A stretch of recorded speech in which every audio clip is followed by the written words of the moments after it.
Nakakita ka na ba ng Mount Mayon? Oo naman, palagi. Palagi. Joke lang. Kahit yung asawa ko. Eto po, ang masasabi ng ating kabisyo na nagpunta pa ng Love Radio from Pasig. Tama sir, no? Pasig po kayo, no? Ayan, si Sir June Indaya. Sir June Indaya, ano masasabi mo sa ating secret file sender na biglang boom?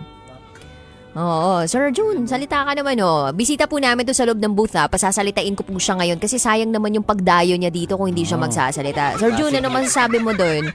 Nakakita ka na ba ng Mount Mayon? Oo naman, palagi. Palagi. Joke lang. Kahit yung asawa ko. Oh, Sir June, Hello pa. anong makukomment mo sa ating SPG secret file? Naka-experience ka na ba ng kapatagan? Ay, oo, meron. Talaga? Okay lang ba sa mga lalaki na may kapatagan? O hindi masyado? Hindi masyado. Talaga? Parang- Bakit? Pangit.